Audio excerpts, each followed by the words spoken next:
The autumn wind howled through the ancient stones of Montecribia's palace as Artemis Lavali knelt before King Lucian, her travel-stained cloak pooling around her like spilled wine. Her eyes, once bright with the confidence of nobility, now bore the red rimming of tears, shed during 3 desperate days of riding through treacherous mountain passes. The monarch observed her from his carved throne with calculating coldness, his fingers drumming silently against the armrest as guards flanked the great hall like marble sentinels. 5 nights, he pronounced, his voice cutting through the silence like a blade drawn from its sheath. The words reverberated off the vaulted ceiling as he slid a parchment across the polished oak table between them. "That is my offer, Lady Laval." Artemis's trembling fingers barely grazed the document that could mean salvation for her son. The pardon bore the royal seal, crimson wax gleaming like dried blood in the candlelight. Outside, storm clouds gathered over the palace spires, and the wind rattled the stained glass windows, as if nature itself sensed the tempest brewing within these walls. "I accept," she whispered finally, the words scraping her throat raw. With those 2 syllables, she felt her dignity crumble like ancient mortar, each fragment cutting deeper than the last. The journey to Montecribia had been a nightmare of desperation and dwindling hope. 3 days and nights in the saddle, stopping only when her exhausted mare stumbled, her heart heavy with a mother's worst fear. The mountain roads were treacherous in autumn, slick with fallen leaves and morning frost, but Artemis had pressed on with single-minded determination. "Please, Damien, hold on," she had murmured like a prayer to the howling wind, clinging to the hope that she might arrive in time. Her son's face haunted every mile, 22 years old, with his father's honest eyes and gentle smile. The boy who had never raised his voice in anger, who helped tend wounded animals and shared his meals with beggars. The accusation had arrived like a thunderbolt 7 days prior. Royal messengers in their crimson and gold had delivered the sealed parchment to her manor house at dawn, their faces carved from stone as they announced her son's fate. Damien Lavali, a member of the Royal Guard, had been charged with high treason against the Crown of Montecribia. "The evidence is conclusive," the lead messenger had intoned without emotion. "Execution is scheduled for 10 days hence, by order of His Majesty King Lucian." Artemis had collapsed to her knees in the courtyard, the parchment falling from nerveless fingers. Damien, her sweet, honorable Damien, accused of betraying the very crown his father had died defending. Captain Rodrigo Lavali had been a war hero, a man whose name was still spoken with reverence throughout the kingdom 5 years after his death in the Battle of Thornfield. The impossibility of the charges had driven her to this desperate gambit. Her son possessed neither the cunning for conspiracy nor the heart for betrayal. He had joined the Royal Guard to honor his father's memory, following in footsteps that had always led toward loyalty and service. Now, as Montecribia's imposing walls rose before her, like judgment itself, Artemis steeled herself for whatever price the king might demand. The fortress crowned the mountain like a stone crown, its towers piercing the grey October sky. Banners snapped in the wind, bearing the royal arms, a golden lion rampant against a field of deep blue. The main gates groaned open as she approached, revealing a courtyard where armed guards moved with practiced precision. Their captain, a grizzled veteran with scars mapping his weathered face, stepped forward to block her path. "State your business, woman," he commanded, though his tone softened slightly as he took in her quality clothing and the bearing that marked her as nobility, despite her bedraggled state. "I am Artemis Lavali, widow of Captain Rodrigo Lavali," she announced, drawing on reserves of strength she hadn't known she possessed. "I demand an immediate audience with His Majesty regarding my son." The guards exchanged meaningful glances. Even 5 years after his death, Captain Lavala's reputation commanded respect. He had saved the king's life at Thornfield, dying with an enemy's blade in his chest and his sovereign's name on his lips. "Wait here," the captain ordered, disappearing through an iron-studded door. Artemis dismounted on unsteady legs, her muscles cramped from days in the saddle. Since her husband's death, She had managed their estate with careful precision, expanding their holdings and improving conditions for their tenants. She had never sought royal favor or involved herself in court politics, preferring the honest work of land management to the serpentine intrigues of the palace. The guard captain returned after what felt like hours but could only have been minutes. "His Majesty will receive you," he announced, unable to hide his surprise. "Follow me." The palace corridors were a maze of wealth and power, lined with tapestries depicting the kingdom's glorious history. Artemis walked between walls, adorned with portraits of long-dead kings, their painted eyes seeming to judge her desperate mission. Courtiers in silk and velvet paused their conversations to stare as she passed, her travel-stained appearance marking her as an outsider in this perfumed world. The private audience chamber was smaller than she had imagined, but no less impressive. Rich carpets covered polished marble floors, and tall windows offered commanding views of the valley below. Behind an ornate desk sat the man who held her son's life in his hands. King Lucian of Monte Cribia was 35 years old and had ruled with an iron fist for a decade. Tall and lean, with black hair touched by premature silver at the temples, he possessed the kind of presence that commanded immediate attention. His face was angular and intelligent, with dark eyes that missed nothing. It was not classical beauty, but something more dangerous, the magnetism of absolute power. "Your Majesty." Artemis dropped into a deep curtsy, fighting to keep her voice steady. "I am grateful for this audience." The king studied her with unsettling intensity, as if cataloguing every detail of her appearance and demeanor. "Lady Lavalle, your journey from the northern provinces has been swift. I assume you have come to discuss your son's situation." "Yes, Your Majesty.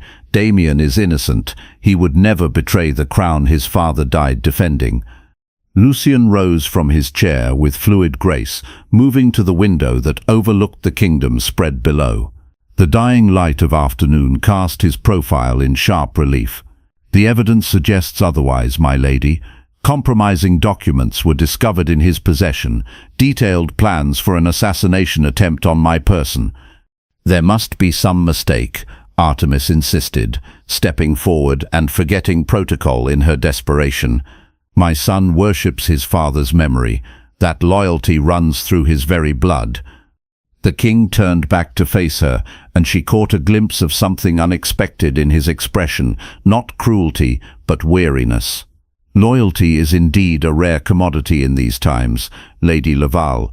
Your husband was an honorable man, one of the few I could trust completely, but children do not always follow their parents' example." "I beg you, Your Majesty," Artemis said, her voice breaking slightly, "allow me to see this evidence. Permit me to speak with my son before you take his life. If, after that, you remain convinced of his guilt, I will accept your judgment without question." King Lucian regarded her for a long moment, something shifting in his dark eyes. "So certain are you of his innocence?" "I would stake my life on it," she declared without hesitation. Silence stretched between them like a taut bowstring.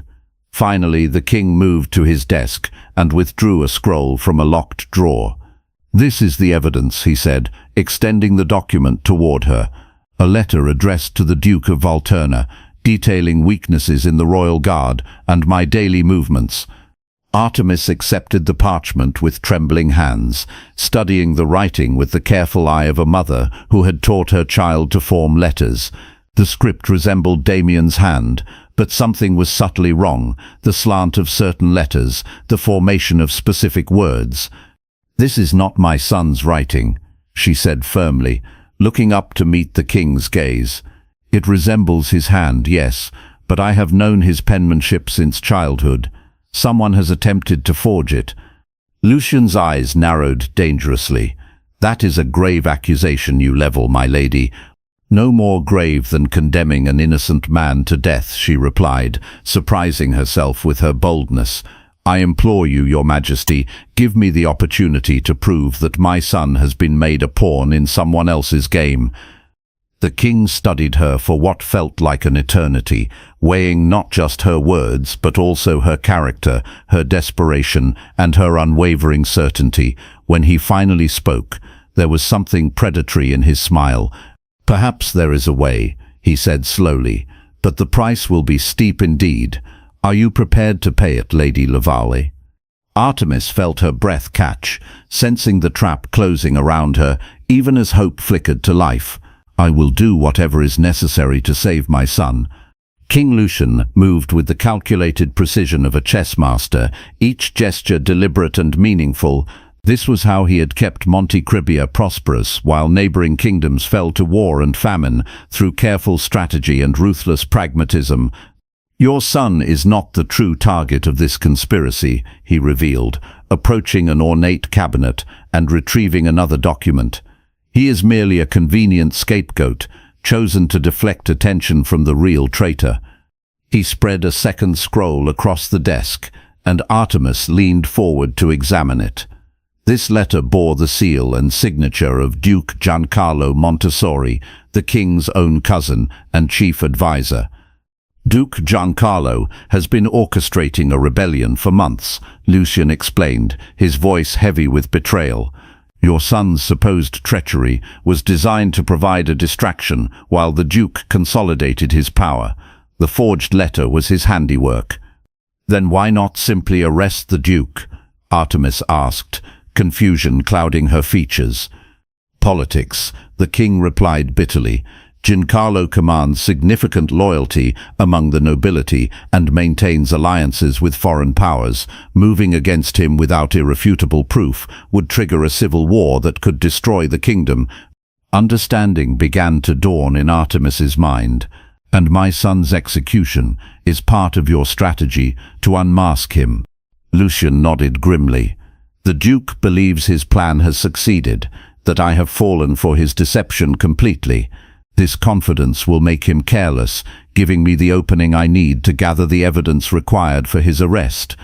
"What would you have me do?" she asked, though part of her already suspected the answer. The king moved closer until she could see the flecks of gold in his dark eyes. When he spoke, his voice was low and controlled, each word precisely measured. "You will remain in the palace as my special guest for the next 5 days. That will give me time to complete my investigation and ensure Giancarlo's downfall." The implications hung in the air between them, like smoke. Artemis felt heat rise in her cheeks as understanding crystallized. "Your lover," she whispered, the word bitter on her tongue. "My nightly companion," he corrected with clinical detachment.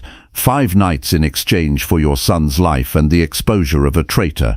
I consider it a reasonable bargain."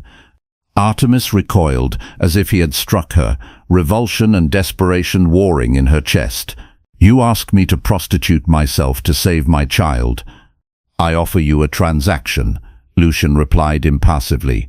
"Your body will be mine each evening. In return, I will work tirelessly to prove Damien's innocence and ensure the true traitor faces justice." The room seemed to spin around her as the full weight of his proposal settled upon her shoulders. She had prepared herself for many possibilities, begging, humiliation, even offering her entire fortune for her son's freedom. But this cold, calculated corruption of her body was beyond her darkest imaginings. "You are a monster," she breathed.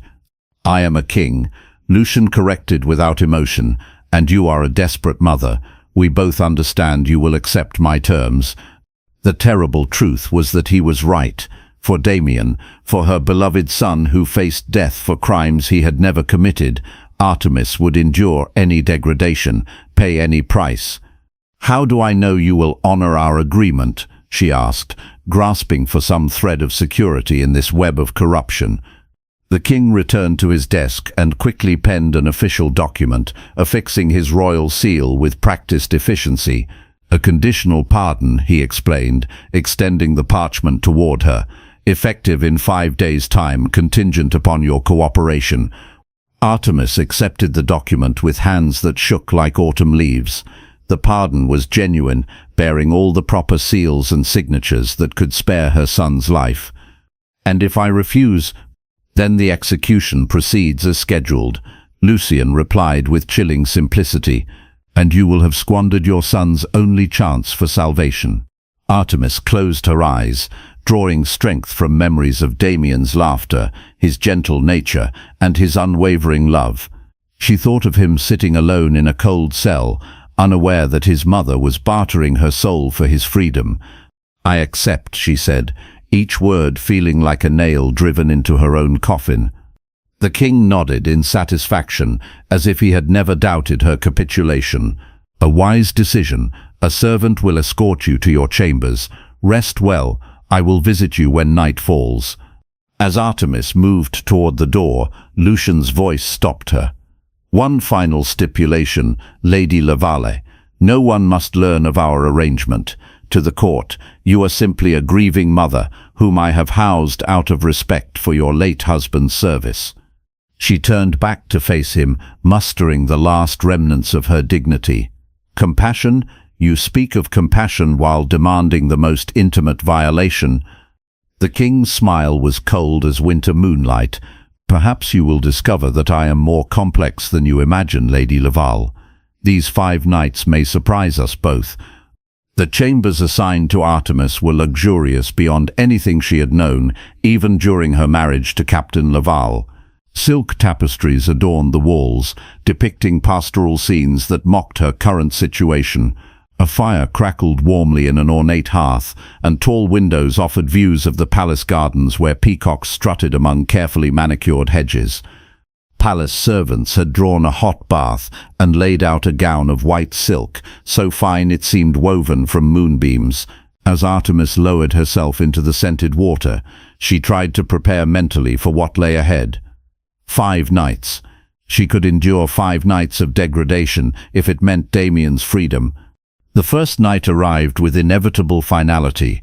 Artemis sat on the edge of the massive bed, wrapped in the gossamer gown that made her feel more exposed than if she had been naked. Her dark hair fell in waves around her shoulders, and despite everything, she remained beautiful, a fact that seemed to mock her current circumstances.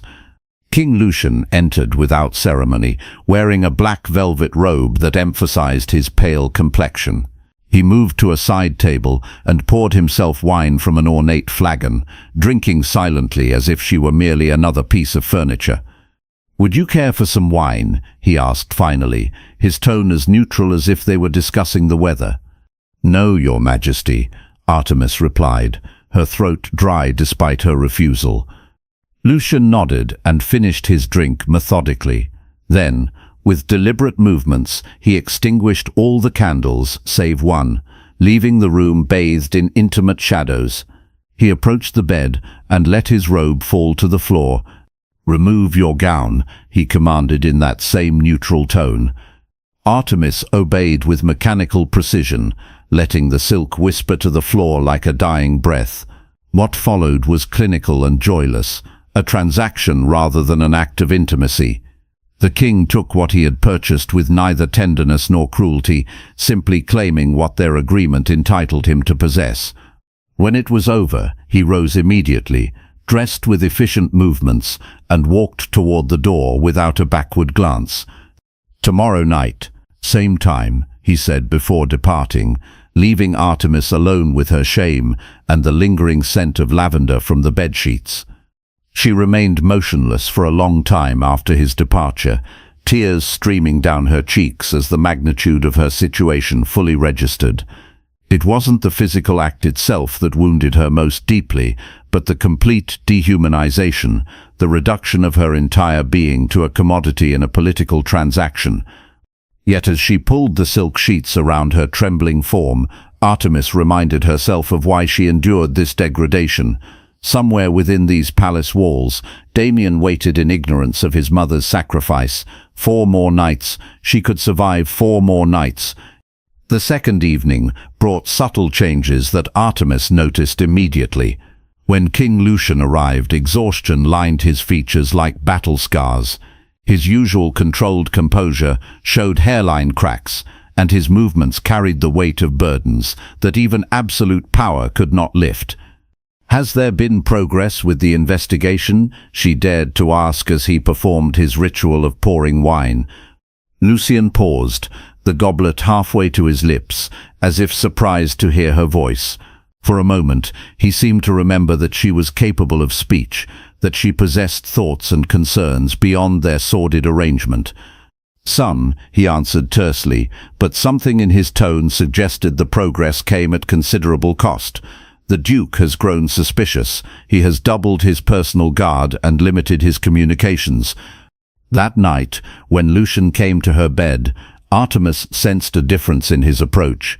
His movements were less mechanical, his touch less impersonal. At one point, their eyes met in the flickering candlelight, and she glimpsed something unexpected in his gaze, a loneliness so profound it seemed to echo through the very stones of the palace. The transaction was still loveless, still a fulfillment of their bargain rather than any expression of desire. But there were cracks appearing in the king's emotional armor, tiny fissures that revealed the man beneath the crown. When he finished and began to dress, Artemis spoke again, her voice barely above a whisper. "You carry great burdens, Your Majesty. The weight of a kingdom must be crushing at times." Lucian froze with his hand on the door handle, his back rigid with surprise. For a heartbeat, she thought he might turn around, might acknowledge the humanity they had glimpsed in each other. Instead, he left without a word, but his silence spoke volumes. The third day dawned grey and storm-lashed, matching Artemis's turbulent emotions. She had been granted permission to walk in the palace's private gardens, a privilege that spoke to some softening in the king's attitude toward her. As she strolled among the rose bushes, now bare and thorny in the autumn chill, she tried to understand the complex man who held her son's fate in his hands. That evening, Lucian arrived soaked from the rain, having been caught in the downpour during an inspection of the castle's defences. Water dripped from his dark hair, and his usual immaculate appearance was dishevelled. "You should change into dry clothes," Artemis suggested, the words escaping before she could stop them. The king stared at her in surprise, as if amazed by this small expression of concern. "You worry for my health, Lady Lavali. Given our circumstances," there was something almost vulnerable in his question, a hint that her unexpected care had touched him in ways he hadn't anticipated. "I have learned that even kings are mortal," she replied carefully.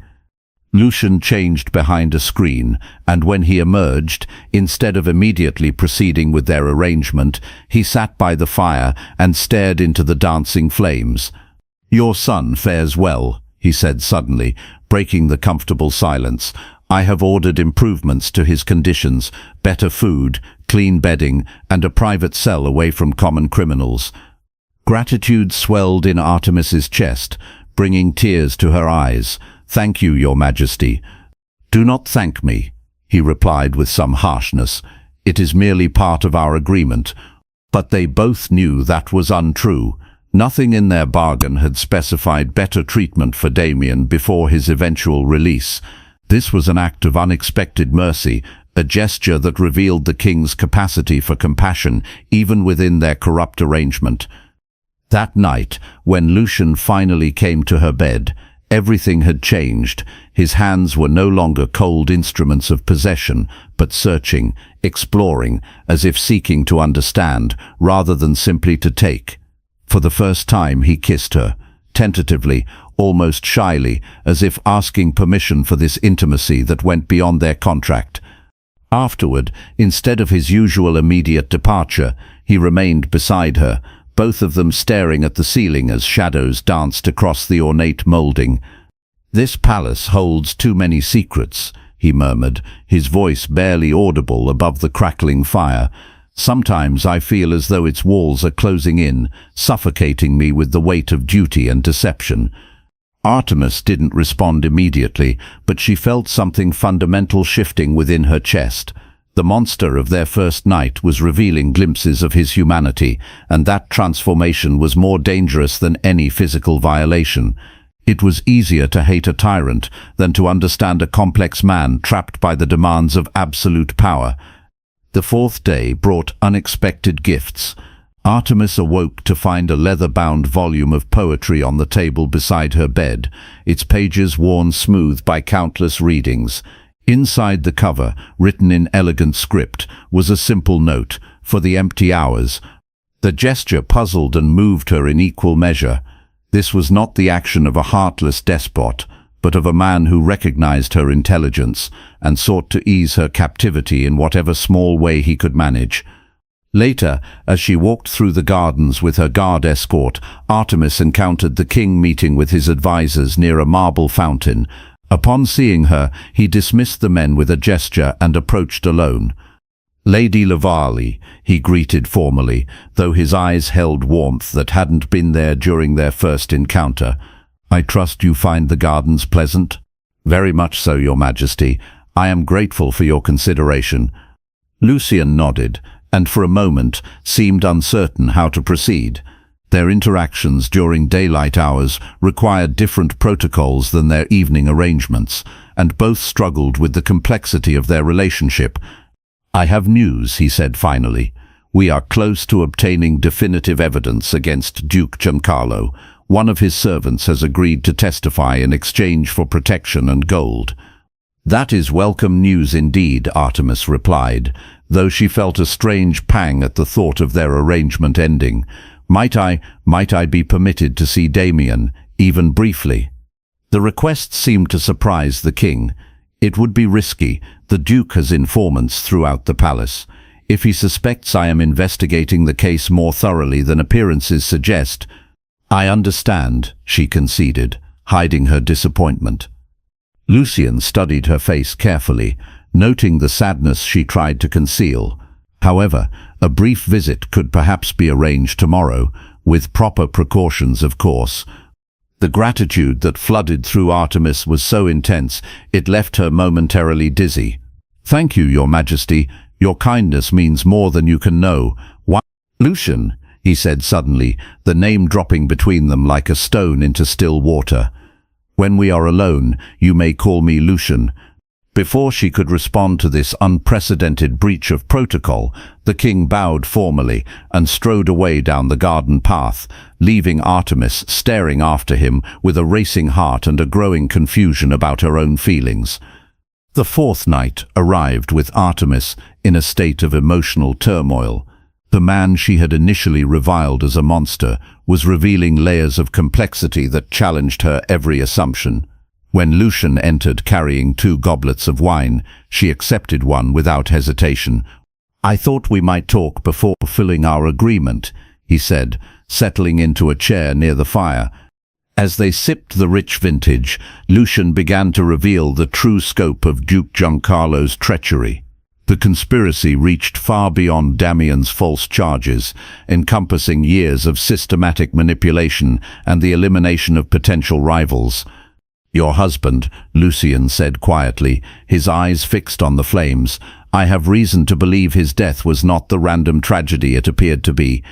Artemis's goblet slipped from nerveless fingers, wine staining the silk carpet like blood. Captain Lavali died in battle, defending the realm.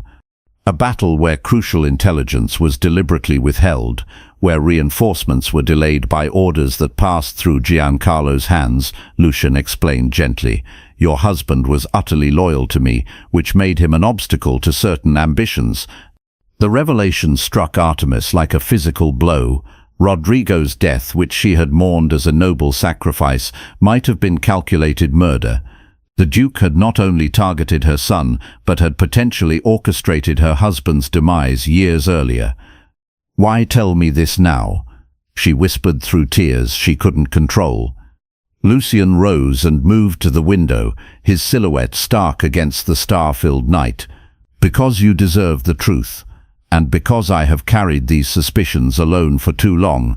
The isolation of absolute power is crushing." There was such vulnerability in his admission that Artemis found herself rising and moving toward him, drawn by an impulse she didn't fully understand. "You are not the monster I believed you to be," she said softly. "Perhaps I am still a monster," Lucian replied, turning to face her. "But if so, It is circumstance and necessity that have shaped me, not inherent cruelty. That night when they came together, it was with a passion that neither had expected. The clinical transaction of previous evenings gave way to genuine desire, as if both had been starving for years and had finally found sustenance. Afterward, they lay entwined in the candlelight, sharing secrets and fears that neither had ever voiced before. "Tomorrow is our final night," Lucian murmured against her hair. "Yes," Artemis whispered, though the prospect brought pain rather than relief. The fifth and final day passed in a haze of conflicting emotions. As promised, Lucian arranged for Artemis to visit Damien's cell, a reunion that should have brought pure joy, but was complicated by the secret knowledge of how it had been purchased. Her son was thinner than before, but healthy, his spirit unbroken despite weeks of imprisonment. During their brief, supervised conversation, Artemis managed to convey hope without revealing the true nature of her sacrifice. "Have faith," she whispered as they parted. "Tomorrow will bring your freedom." That evening, Artemis dressed with special care, choosing a gown of deep sapphire that complemented her auburn hair. She let her tresses fall loose around her shoulders, abandoning the severe styles she usually favored. When Lucian arrived, he stopped short at the sight of her transformed appearance. "You are beautiful," he said simply, and the genuine admiration in his voice made her heart race. "Tonight I am not the desperate woman who accepted your bargain," she replied, moving toward him with newfound confidence. "Nor are you the calculating king who proposed it. Tonight we are simply two people who have found something unexpected amidst the darkness." They made love with the bittersweet intensity of those who know their time is ending, each caress a farewell, each kiss a promise they might never be able to fulfill. Afterward, as dawn approached, they talked of the future that awaited them both. "Duke Giancarlo will be arrested this morning," Lucian said, tracing patterns on her bare shoulder. "We have all the evidence needed for a conviction. Damien will be officially exonerated and released." "And I will return to my estates," Artemis added, though the words felt like stones in her throat.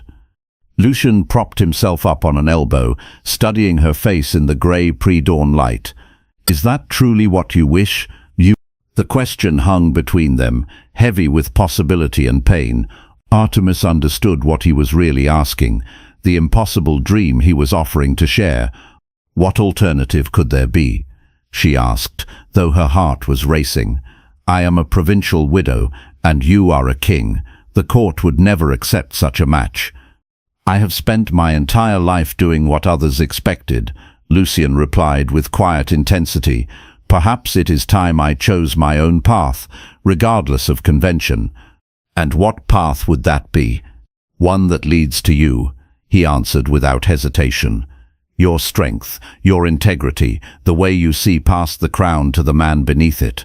I have never known such clarity of purpose." Artemis felt tears gathering in her eyes. Could this twisted beginning truly transform into something beautiful? The nobles would rebel. Your advisors would call it madness. "Let them," Lucian said with the confidence of absolute power. "I will not ask for your answer now. I know that what I did, how this all began, was unconscionable. But when this crisis is resolved, when your son is free, and you have had time to heal from what I put you through, I will formally request your consideration, not as the result of our bargain, but as a free choice made by a free woman." Artemis nodded, too moved to speak. The respect implicit in his words, the recognition of her autonomy, meant more than any grand declaration of love.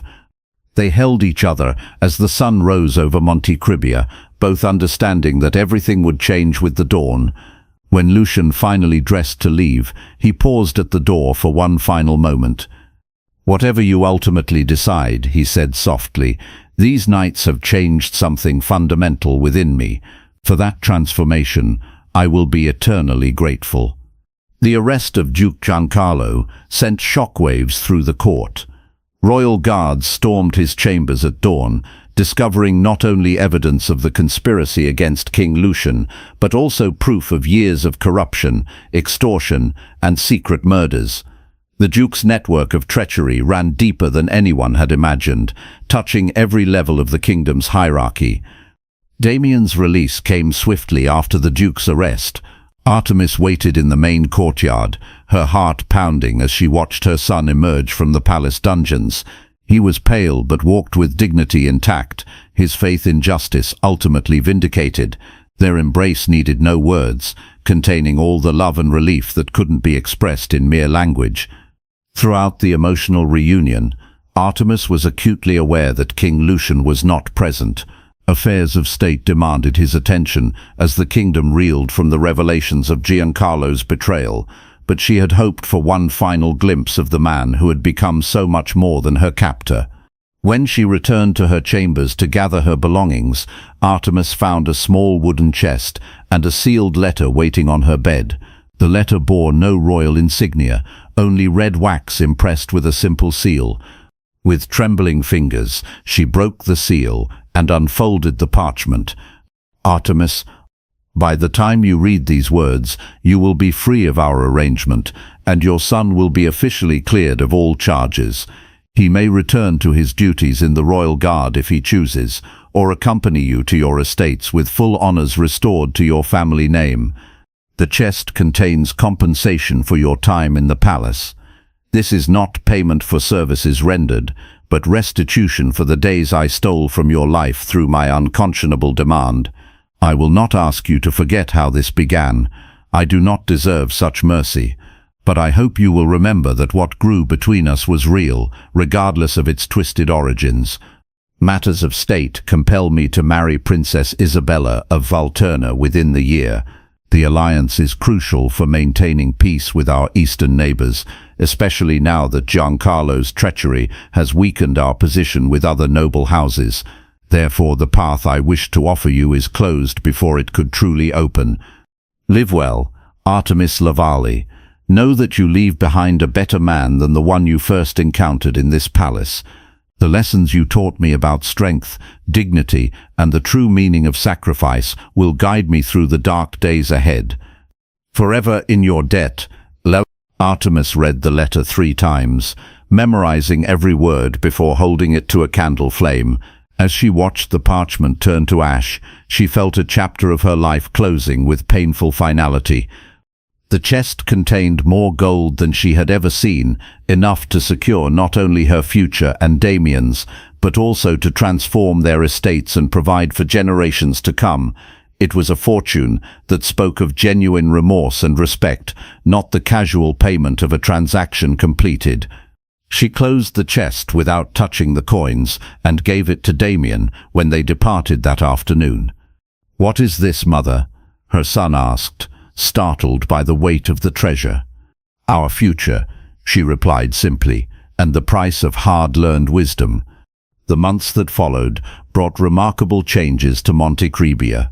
King Lucian, after Duke Giancarlo's execution for high treason, implemented sweeping reforms that transformed the kingdom.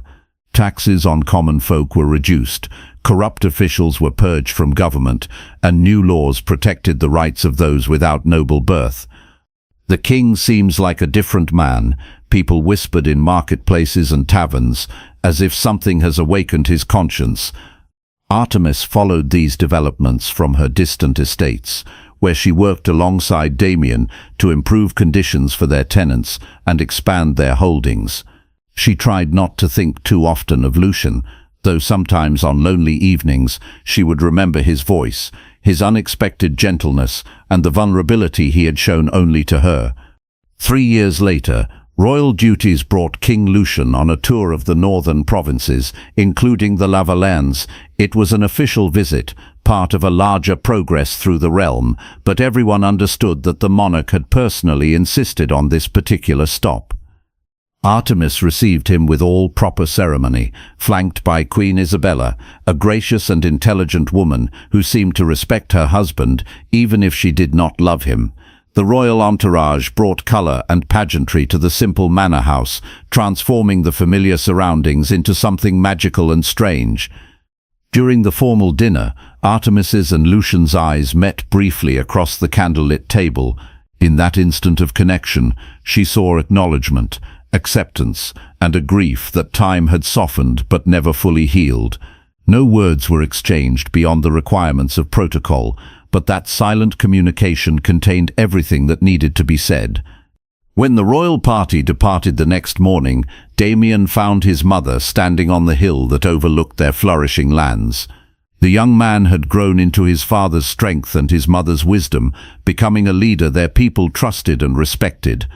"You never told me exactly what happened during those days at the palace," he said gently, placing a hand on her shoulder.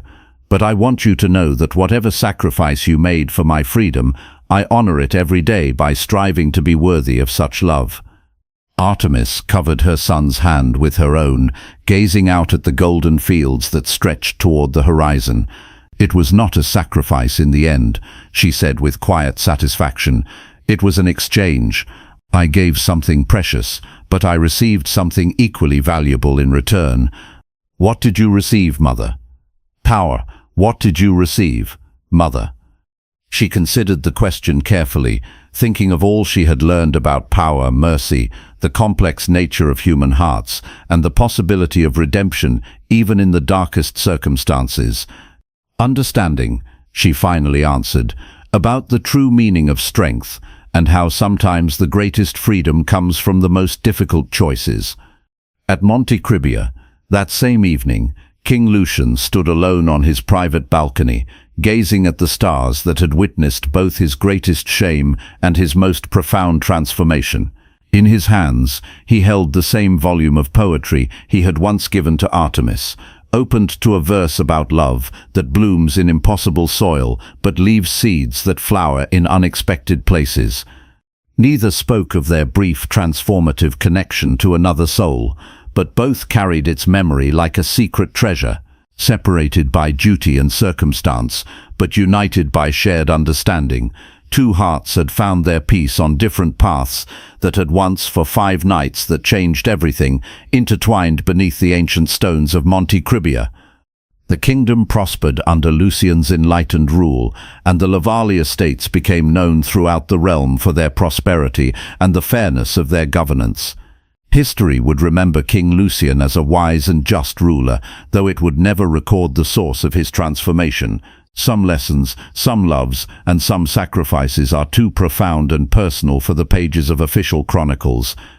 But in the private moments when autumn winds whispered through palace corridors or across distant fields, two souls remembered the price of mercy and the unexpected grace that can emerge from the darkest bargains between desperate hearts.